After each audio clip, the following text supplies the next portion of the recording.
Hi, my name's Shane. Welcome to my shop. Welcome to my channel. Today's episode is going to serve as the third and final installment to the Walker Turner bandsaw helical gear cutting video series, I guess.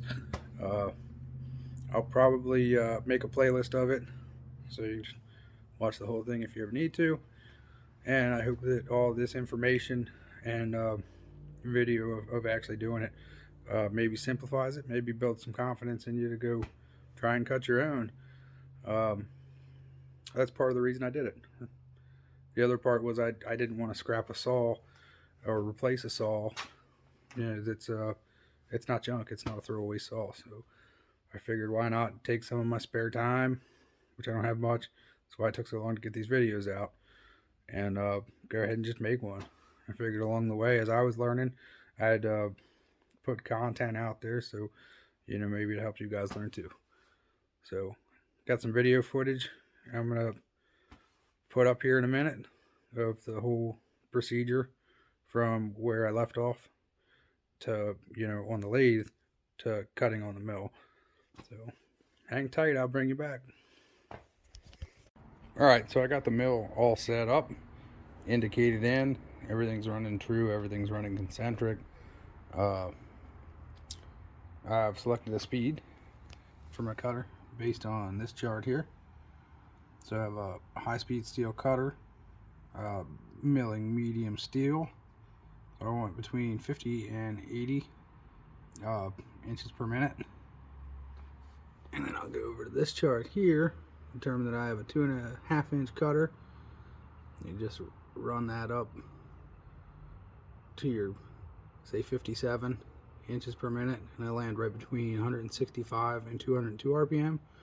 And I opted to go with the 165, a little on the lower side, and I have it set up for 1 inch per minute on my feeds. So what I did, I set a Sharpie up on an indicator base after I set it all up, trammed it in, and I just ran a Sharpie across like 4 passes, and I checked it with a piece of the original gear, and I checked it with this little Brown and Sharp depth gauge that has a protractor built into it, and it came up pretty good. It seems like it should work. Next step, I guess, is centering the cutter up on the workpiece, on the leading edge of the workpiece, and then get to gear cutting, get to cutting some teeth. So I'll do that. I'll bring you back. So when you set your cutters up on your arbors, on these mills, the way to do it is to get everything, your overarms, your arbor support tight with your arbor loose, and you need to make sure that every one of these spacers, these are ground in between the precision lengths. But if you have debris in there, dirt, and you tighten it down, you could warp your arbor, you could bend your arbor. So you always want to have it supported really well before you go tighten your nut down. And you don't got to go too crazy. And you also want to make sure that you have a key in your running bushing and your cutter.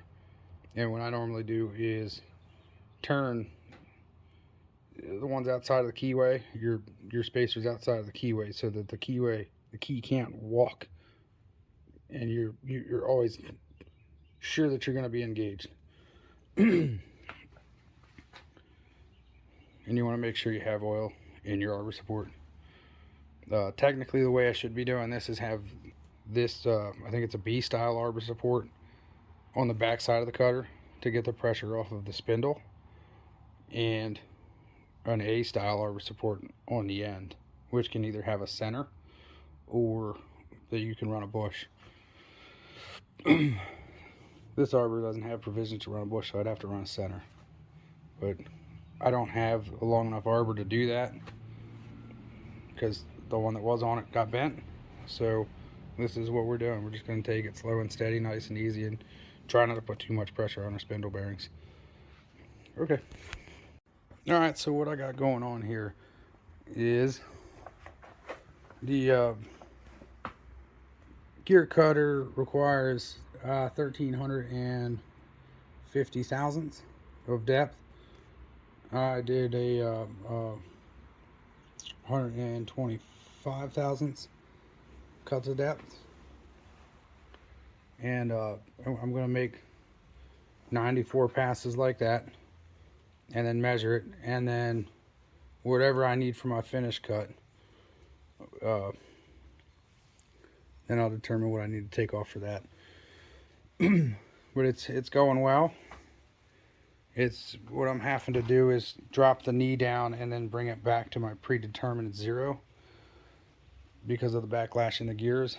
But it's coming right back around, cutting pretty nice looking teeth. So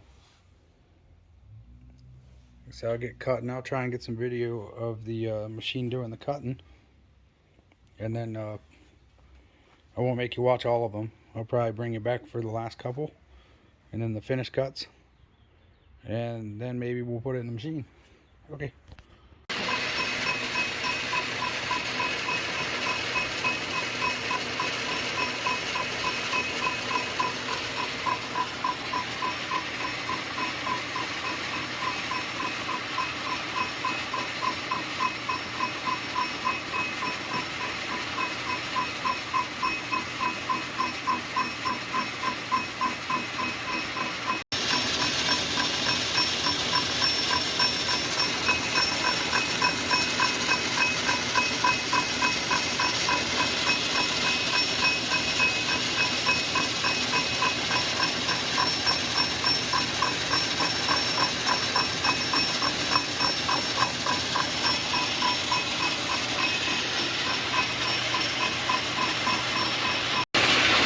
Alright, so basically what I'm doing here, I just made it out of one cut. I stopped my feed. Now I'm going to drop the table down.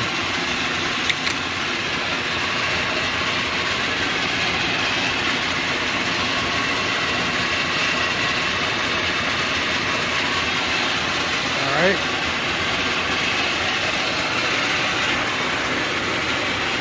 Now I'm going to run the cutter back through. Doesn't need to be running for this. Now I'm using the dividing plate. It's 5 holes.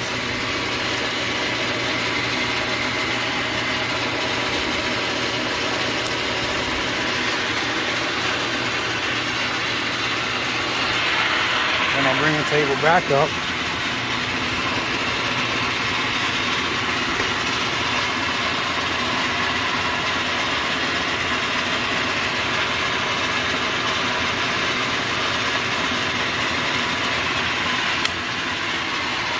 Alright, now I get ready for the next pass.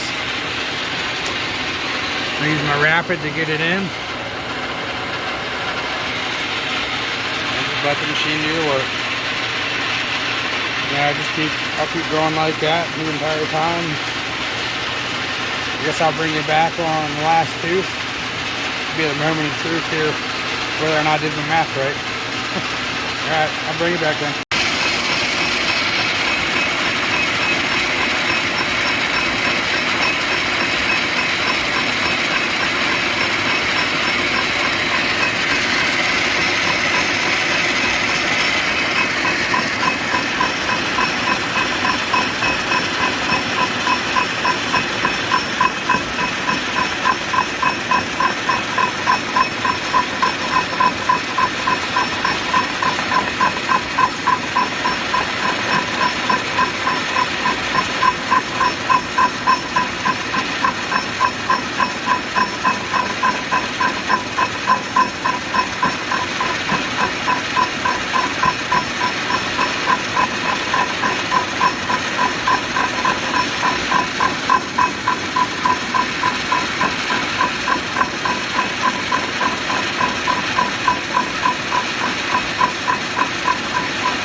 Alright, this should be the last cut of the initial 94 cuts.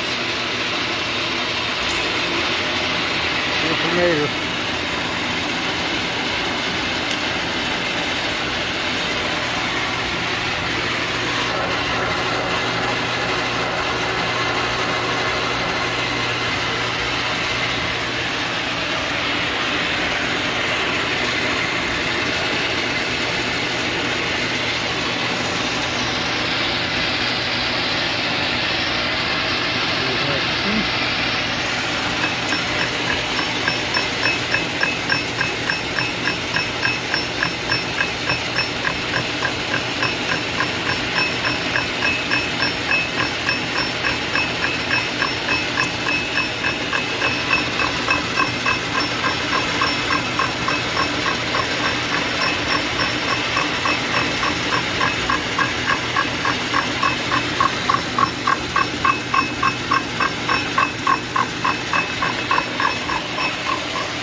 Looks pretty good.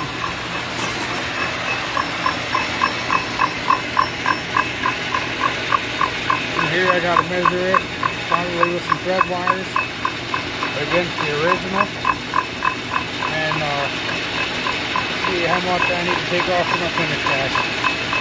Should be 8 or 10 top.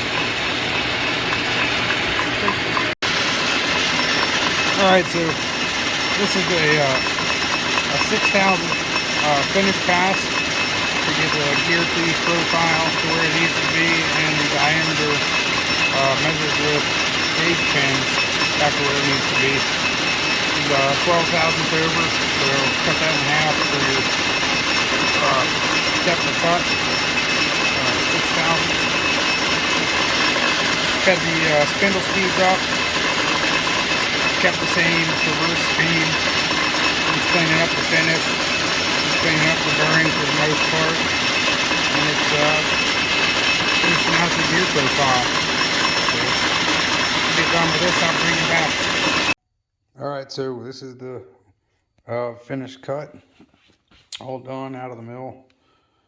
Next thing I got to do, go over, put it on the Arbor press, and I'll broach a Keyway, and then I'll set it up on the mill, and my plan is to make a flat slot at maybe a 30-degree angle, and then drill and tap for the set screw on this side, because viewer pointed out if I put it on the back, I'm not going to be able to tighten it in the gearbox, and he was right. So yeah, that's the game plan. I guess I'll take it over to the Arbor press and get a video of broaching it. And then probably move to the mill. Alright, hang tight. Alright, here at the Arbor press here. This is a 2-stage broach. Dumont Minuteman broach. So basically all I'm really going to do is make a pass with this, with the broach. Make sure it's straight, perpendicular to the table, so you don't get an oblong keyway. I'm going to pull it out, and then you're supplied with these little shims. And I put the shim behind it, run it through again. That's the second stage. So I'm going to go ahead and do that off camera, and I'll probably do the set screw off of camera too, because it's getting kind of lengthy, and I'd like to wrap this video up. So that's about that. That's how you cut a helical gear, figure out all your specifications, dimensions, your lead, and cut them on a universal horizontal mill. And there's several ways to do it. This is not the probably best way to do it. It's not the most practical or time conscious way to do it, but it was a challenge, and I enjoy doing it. And I hope that the video series helps somebody else out if this is the only means they have to cut a helical gear for a or anything. All right, there's the gear. Keyway is in. All that's left is a set screw, and like I said, I'm gonna do that off camera. I'll finish all that up off camera. The part that I wanted to get across was the helical gear cutting, making the gear blank, and designing the gear or duplicating the gear.